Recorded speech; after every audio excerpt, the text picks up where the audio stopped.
Hello दोस्तों, आपके अपने चैनल स्टडी जंक्शन में आपका स्वागत है। दोस्तों, आज की क्लास होने वाली है आयोग के बारे में। कमीशन आयोग से क्वेश्चन पूछा जाता है दोस्तों एग्जाम में। एक क्वेश्चन हमेशा बना ही रहता है कि कौन सा आयोग संवैधानिक आयोग है और कौन सा वैधानिक आयोग है। जनरल क्वेश्चन पूछा जाता है इनमें से कौन सा आयोग जो है वो संवैधानिक आयोग है या नहीं।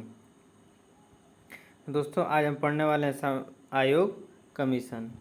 दोस्तों, क्लास शुरू करने से पहले हम बता दें दोस्तों, इस क्लास की पीडीएफ आप हमारे Telegram channel study junction official से प्राप्त कर सकते हैं। लिंक डिस्क्रिप्शन में दिया हुआ है। दोस्तों, आज की क्लास शुरू करते हैं। दोस्तों, पढ़ेंगे कमीशन। कमीशन दो तरह का दोस्तों, एक संवैधानिक आयोग, दूसरा वैधानिक आयोग, जिसे सांविधिक भी कहते हैं। दोस्तों, बता दें कि जो संवैधानिक आयोग है, संवैधानिक आयोग का मतलब जिसका उल्लेख संविधान के अंदर किया गया है और यह उल्लेख किसी न किसी अनुच्छेद के अंतर्गत आता है, वो होता है संवैधानिक आयोग। लेकिन वैधानिक आयोग की बात किया जाए तो इसका उल्लेख कहीं भी संविधान में नहीं मिलता है। यह संसद में अधिनियम बनाकर इसका निर्माण किया जाता है वैधानिक आयोग का। दोस्तों, कुछ एग्जाम्पल देख लेते हैं संवैधानिक आयोग के, जिसमें से आता है वित्त आयोग आर्टिकल 280 के तहत, निर्वाचन आयोग आर्टिकल 324 के तहत, राष्ट्रीय अनुसूचित जाति आयोग आर्टिकल 338 के तहत और राष्ट्रीय अनुसूचित जनजाति आयोग आर्टिकल 338A के तहत, यूपीएससी लोक सेवा आयोग आर्टिकल 315 के तहत और कैग CAG आर्टिकल 148 के तहत, GST council article 279A and अंतर्राज्यीय परिषद आर्टिकल 263। ये सभी जो आयोग हैं दोस्तों, ये संवैधानिक आयोग के अंतर्गत आते हैं। यह किसी न किसी उल्लेख में उल्लेखित हैं, जिनका हमने सभी का अनुच्छेद दर्ज किया हुआ है। अब देखते हैं दोस्तों वैधानिक आयोग के कुछ एग्जाम्पल, जिसमें से राष्ट्रीय मानवाधिकार आयोग NHRC, राष्ट्रीय महिला आयोग NWC, राष्ट्रीय अल्पसंख्यक आयोग नेशनल ग्रीन ट्रिब्यूनल। दोस्तों, इन सब का उल्लेख कहीं भी संविधान में नहीं किया गया है। यह सभी संविधान में अधिनियम बनाकर इन सब का निर्माण किया गया है। दोस्तों, एक नोट ध्यान दीजिए, नीति आयोग क्वेश्चन पूछा जाता है नीति आयोग संवैधानिक आयोग है या वैधानिक आयोग है। दोस्तों, याद रखिएगा नीति आयोग के नोट, यह न तो संवैधानिक आयोग है और न ही वैधानिक आयोग है। इसके बारे में आगे पढ़ेंगे। अभी हम शुरू करते हैं संवैधानिक आयोग। संवैधानिक आयोग का मतलब जिनका उल्लेख संविधान के किसी न किसी अनुच्छेद में किया गया है। संवैधानिक आयोग के अंतर्गत हम पढ़ते हैं पहले वित्त आयोग यानी फाइनेंस कमीशन। यह दोस्तों 3 प्रकार के हैं, 3 भागों में बटा हुआ है फाइनेंस कमीशन, जिसमें से पहले आता है केंद्रीय वित्त आयोग, दूसरा राज्य वित्त आयोग जिसके अंतर्गत पंचायती राज आर्टिकल 243 आई फॉर इनकम में किया गया है, और तीसरा राज्य वित्त आयोग ही है लेकिन इसमें नगरीय निकाय के बारे में बताया गया है और आर्टिकल 243 वाई में इसका उल्लेखित है। अब हमें पढ़ना है वित्त आयोग। दोस्तों, वित्त आयोग में हम पढ़ेंगे मेन केंद्रीय वित्त आयोग, जिसका उल्लेख किया गया है आर्टिकल 280 में। बात किया जाए दोस्तों केंद्रीय वित्त आयोग जो है, इसकी स्थापना कौन करता है, तो इसकी स्थापना राष्ट्रपति करता है। कितने साल के लिए करता है वित्त आयोग की दोस्तों, तो ये 5 वर्षों के लिए करता है। दोस्तों, बात की जाए केंद्रीय वित्त आयोग की संरचना कैसी होती है, तो केंद्रीय वित्त आयोग की संरचना 1+4 की होती है। 1+4 का मतलब दोस्तों, इसमें 1 जो होगा मेन हेड होगा, अध्यक्ष होगा, और 4 इसके सदस्य होंगे। बात किया जाए दोस्तों केंद्रीय वित्त आयोग का कार्य क्या होता है, तो कार्य की बात किया जाए तो दोस्तों जो भी पैसा केंद्र में आता है टैक्स के माध्यम से, कर के माध्यम से, उस पैसा को राज्य में बांटना, यह केंद्रीय वित्त आयोग का मेन काम है। केंद्रीय कर में राज्यों का हिस्सा तय करना, मतलब जो भी पैसा केंद्र में आता है उस पैसे को राज्यों का हिस्सा तय करना है कि उत्तर प्रदेश, बिहार, मध्य प्रदेश को कितना क्या हिस्सा है, ये उस हिस्सा को राज्यों के मध्य में बांटना। नेक्स्ट देखते हैं दोस्तों, एक संरचना बनी हुई है कि एक केंद्र है, केंद्र में जो भी टैक्स या कर से पैसा आता है उस टैक्स या पैसे को राज्य में बांटता है। किसके तहत, आर्टिकल 280 के तहत केंद्र में आया हुआ पैसा राज्य को बांटा जाता है। अब बात किया जाए जो राज्य में पैसा टैक्स कर के माध्यम से आता है वो लोकल गवर्नेंस यानी स्थानीय स्वशासन निकाय में आर्टिकल 243 और आर्टिकल 243 के तहत राज्य में आया हुआ पैसा लोकल गवर्नेंस में बांट दिया जाता है। बात किया जाए दोस्तों, जो केंद्रीय वित्त आयोग है वो अपनी रिपोर्ट किसे देता है, तो अपनी रिपोर्ट राष्ट्रपति को देता है और राष्ट्रपति इस रिपोर्ट को संसद में पेश करता है आर्टिकल 281 के तहत। हम पीछे बात कर चुके हैं। बात करते हैं दोस्तों, वित्त आयोग जो है उसके पहले अध्यक्ष कौन थे, तो उसके पहले अध्यक्ष थे केसी नियोगी जी। बात की जाए कि इस समय वर्तमान में 15वें वित्त आयोग कौन है, तो नंद किशोर जी NK सिंह। पिछले वित्त आयोग की बात किया जाए कि जो 14वां वित्त आयोग था उसके अध्यक्ष कौन थे, तो YB रेड्डी थे, याद कर लीजिए। नोट है दोस्तों कि वर्तमान में केंद्रीय करों में 42% राज्यों का हिस्सा तय हुआ है। वर्तमान में जो केंद्रीय टैक्स है दोस्तों इसमें से 42% हिस्सा राज्यों का होगा, यह तय हुआ है, जिसमें से 1% जो है वह जम्मू कश्मीर और लद्दाख के लिए तय किया गया है। जो नया नया UT बना है दोस्तों उसके लिए 1% तय किया गया है। बात किया जाए दोस्तों, जो कर टैक्स मिलता है केंद्र को वह किस रूप में बांटा गया है, किस किस क्षेत्र में बांटा गया है, वो कितना भारांश होता है उनको देखते हैं। 15 वित्त आयोग के तहत जो करों के बंटवारे हैं वो देखते हैं। दोस्तों देखिए, इसमें से 15% होता है जनसंख्या के क्षेत्र में, और कौन सी जनसंख्या दोस्तों 2011 के तहत। दूसरा 15% क्षेत्रफल, मतलब जिसका ज़्यादा क्षेत्रफल उसका ज़्यादा 15% उसको दिया जाएगा। वन पारिस्थितिकी क्षेत्र में 10% दिया जाता है दोस्तों। 45% आय अंतर में दिया जाता है। 12.5% डेमोक्रेटिक चेंज जनसांख्यिकी प्रदर्शन में दिया जाता है और 2.5% टैक्स एफर्ट में दिया जाता है। एक मिनट दोस्तों। हाँ तो दोस्तों हम ये सब बात कर रहे थे 15वें वित्त आयोग के कर के बंटवारे से रिलेटेड। यदि आपको बात बता दिया जाए, जो ऊपर के 2 टैक्स हैं 2.5% टैक्स एफर्ट और 12.5% डेमोक्रेटिक चेंज, ये दोनों टैक्स दोस्तों 15वें वित्त आयोग के तहत जोड़ा गया है। 14वें वित्त आयोग की बात की है, 14वें वित्त आयोग में केवल यही 4 टैक्स कर के बंटवारे थे। नेक्स्ट देखते हैं दोस्तों। इन विभाग जो ये टैक्स का विवरण दिखाया गया है इनका मतलब यही है कि 15% जनसंख्या से रिलेटेड दिए जाएंगे, 15% क्षेत्रफल के अंतर्गत दिए जाएंगे। क्षेत्रफल का मतलब जिस राज्य का क्षेत्रफल ज़्यादा है उस राज्य को ज़्यादा कर का भुगतान प्राप्त होगा। वन पारिस्थितिकी का मतलब दोस्तों जिस राज्य का वन पारिस्थितिकी क्षेत्र ज़्यादा है उसको ज़्यादा टैक्स मिलेगा। 15% का मतलब दोस्तों 45% का मतलब आय अंतर, जिस राज्य का इनकम सोर्स अच्छा है वह राज्य इनकम सोर्स अच्छा प्राप्त करता है रेवेन्यू, उनको ज़्यादा धन प्राप्त होगा कर के माध्यम से। उसी तरह दोस्तों डेमोक्रेटिक जनसांख्यिकी प्रदर्शन और कर प्रयास। नेक्स्ट नोट देखते हैं दोस्तों।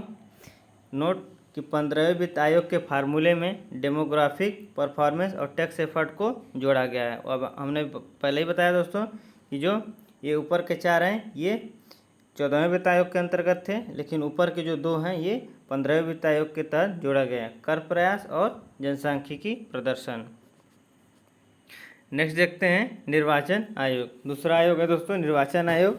इसका उल्लेख, इसके भी 3 भाग हैं, 3 भाग को पहले देख लीजिए। पहला आता है केंद्रीय निर्वाचन आयोग, जिसका उल्लेख आर्टिकल 324 से 329 के तहत किया गया है और यह भाग 5 में उल्लेखित है। दूसरा है दोस्तों राज्य, जिसके अंतर्गत पंचायती राज आर्टिकल 243 के में उल्लेखित है। और तीसरा दोस्तों राज्य नगरीय पंचायत, जिसका उल्लेख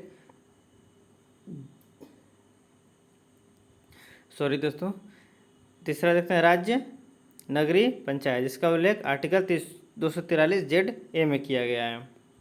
दोस्तों यदि बात किया जाए कि जो निर्वाचन आयोग है, निर्वाचन आयोग जिसके केंद्रीय निर्वाचन आयोग जिसका उल्लेख आर्टिकल 324 से 329 में किया गया, भाग 15 में यह किनका निर्वाचन मतलब चुनाव करता है दोस्तों, तो यह राष्ट्रपति की करता है, प्रेसिडेंट वाइस प्रेसिडेंट का करता है, लोकसभा के MPO की करता है चुनाव, राज्यसभा के MP का करता है, MLA का करता है और MLC के चुनाव करवाता है।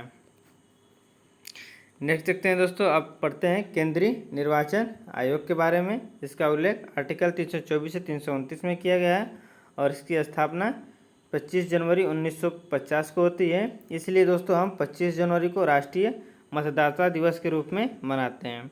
इसकी संरचना की बात करते हैं दोस्तों, केंद्रीय निर्वाचन आयोग की संरचना के बारे में। तो पहले इसके अंतर्गत केवल 21 सदस्य थे जो मुख्य निर्वाचन आयुक्त कहलाते थे।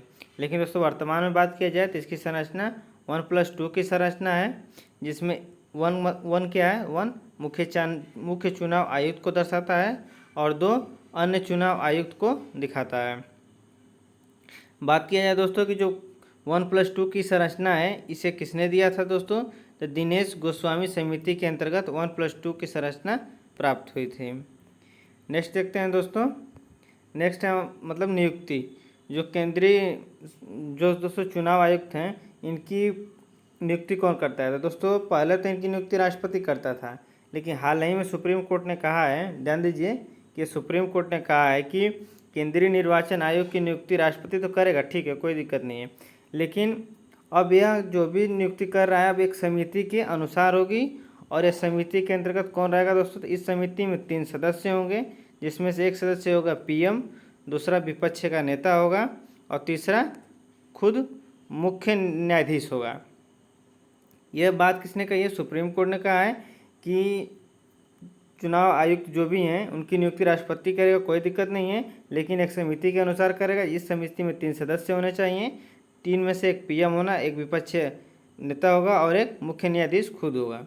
लेकिन संसद ने एक बिल पेश किया इसके विरुद्ध में ही कह सकते हैं, क्योंकि इसमें क्या कहा है कि एक बिल प्रस्तुत किया, उसने कहा कि हम समिति जो भी है समिति बन रही है उसमें जो 3 सदस्य होंगे वो पीएम होगा, ठीक है, विपक्ष होगा, ठीक है, लेकिन मुख्य न्यायाधीश को हटाकर कैबिनेट मंत्री को कर दिया है कि नहीं, मुख्य न्यायाधीश नहीं होगा, कैबिनेट मंत्री होगा। दोस्तों इससे क्या होगा, ये बात किया कि जो बहुमत दल का नेता पीएम है, पीएम बहुमत में चल रहा है और जो कैबिनेट मंत्री है वो अभी इसी का पक्ष का है। और इसमें कहा गया कि 3 सदस्य हैं, यदि दो इसके पक्ष में आ जाएंगे तो कोई भी जो भी चुनाव आयुक्त बनेगा वह उसके पक्ष में रहेगा।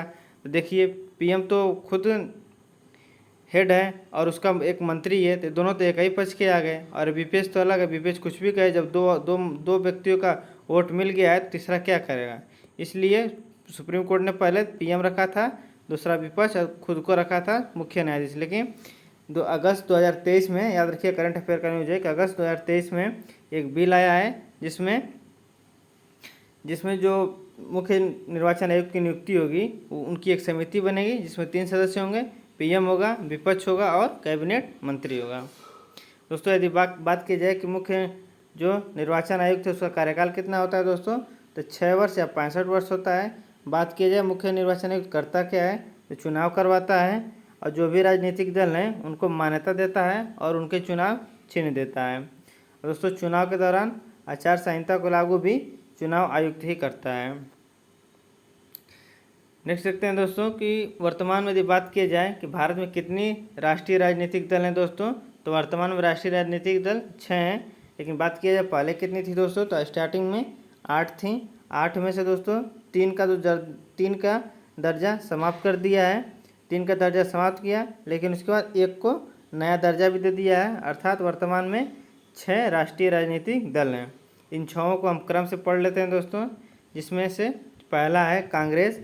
बात किया जाए दोस्तों कांग्रेस की स्थापना कब हुई, तो 1885 में हुई। इसका कांग्रेस का चिन्ह क्या है दोस्तों, तो पंजा है। बात की जाए कांग्रेस की स्थापना किसने की, तो एओ ह्यूम ने की। वर्तमान में अध्यक्ष की बात की जाए, कांग्रेस के वर्तमान अध्यक्ष कौन है, तो मल्लिकार्जुन खड़गे हैं। नेक्स्ट देखते हैं दोस्तों बीजेपी, भारतीय जनता पार्टी की स्थापना कब होती है, तो 6 अप्रैल 1980 की होती है। इसके संस्थापक अटल बिहारी वाजपेयी जी थे और इसका सिंबल क्या है, चिन्ह क्या है, तो कमल का फूल है। वर्तमान में अध्यक्ष की बात की जाए बीजेपी की, तो जेपी नड्डा जी हैं। नेक्स्ट देखते हैं दोस्तों बीएसपी यानी बहुजन समाज पार्टी। बात की जाए इसकी स्थापना की तो 1984 में होती है और जो इसके संस्थापक हैं कांसी राम हैं। चिन्ह की बात की जाए तो चिन्ह हाथी है। वर्तमान अध्यक्ष की बात की जाए तो मायावती जी हैं। नेक्स्ट देखते हैं दोस्तों एनपीपी यानी नेशनल पीपुल पार्टी, जिसके संस्थापक हैं पीएन संगमा जी और चिन्ह है पुस्तक। बात की जाए इसकी स्थापना होती है 2013 में और यह किस राज्य की पार्टी है दोस्तों, तो यह मेघालय की पार्टी है। बात की जाए एनपीपी की हेड कौन है, तो पीएन संगमा के बेटे ही हैं कॉनरेड शर्मा, और यह वर्तमान में मेघालय के सीएम हैं। नेक्स्ट देखते हैं दोस्तों सीपीआईएम। ध्यान दीजिएगा सीपीआईएम है और सीपीआईओ को निष्कासित कर दिया गया, लेकिन सीपीआईएम है जिसका अर्थ है भारतीय मार्क्सवादी पार्टी या कम्युनिस्ट पार्टी। इसकी स्थापना 1964 में होती है। बात की संस्थापक की तो ज्योति बसु इसके संस्थापक हैं, वर्तमान में संस्थापक हैं। बात की जाए दोस्तों इसके चिन्ह की, वर्तमान नहीं रहेगा। बात की इसके चिन्ह का सिंबल क्या है, तो यह इस प्रकार का हाशिया बना हुआ है और इसके अंतर्गत एक हथौड़ा है, हथौड़ा, और इसमें एक स्टार है, तो मतलब हाशिया, हथौड़ा और सितारा का चिन्ह है। नेक्स्ट देखते हैं दोस्तों छठवां आप यानी आम आदमी पार्टी। इसकी स्थापना 2012 में होती है। किनके द्वारा, तो अरविंद केजरीवाल के द्वारा होती है और ये खुद ही इनके अध्यक्ष हैं। बात की जाए इनके चिन्ह की, तो इनका चुनाव चिन्ह है झाड़ू। बात की जाए कि आम आदमी पार्टी की सरकार कहाँ पर है, तो दिल्ली में भी इनकी वर्तमान में सरकार है और पंजाब में भी इनकी वर्तमान में सरकार है। बात की जाए दोस्तों इस पार्टी को कब शामिल किया, तो दोस्तों ये नवीनतम पार्टी है। 2023 में इसे राष्ट्रीय राजनीतिक दल का दर्जा प्राप्त हुआ है। दोस्तों अब हम उन 3 पार्टियों को देख लेते हैं जिनका दर्जा अभी हाल ही में समाप्त कर दिया गया है। जो 3 पार्टी हैं इसमें पहला आता है दोस्तों तृणमूल कांग्रेस पार्टी जिसका चिन्ह फूल था। दूसरा CPI communist party of India, इसका चिन्ह हंसिया बाली था दोस्तों। तीसरा राष्ट्रवादी कांग्रेस पार्टी एनसीपी जिसका चिन्ह घड़ी था। दोस्तों क्लास अच्छा लग रहा है तो क्लास को लाइक कर दीजिए और शेयर भी कर दीजिए दोस्तों में।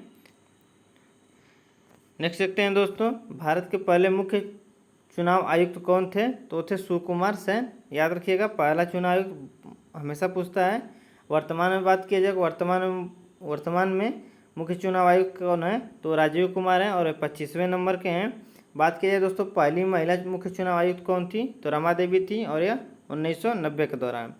बात किया जाए दोस्तों कि जो संरचना होती है मुख्य चुनाव आयुक्त की 1+2 की होती है, जिसमें 1 का 1 क्या होता है, मुख्य निर्वाचन आयुक्त होता है, 2 अन्य चुनाव आयुक्त होते हैं। दोस्तों जो 2 अन्य चुनाव आयुक्त होते हैं उनमें से एक अनूप चंद हैं और दूसरे अरुण गोयल हैं। दोस्तों ये थी आज की आपकी क्लास कैसी लगी कमेंट करके ज़रूर बताइएगा और दोस्तों अपने दोस्तों में भी शेयर कर दीजिए। थैंक यू दोस्तों।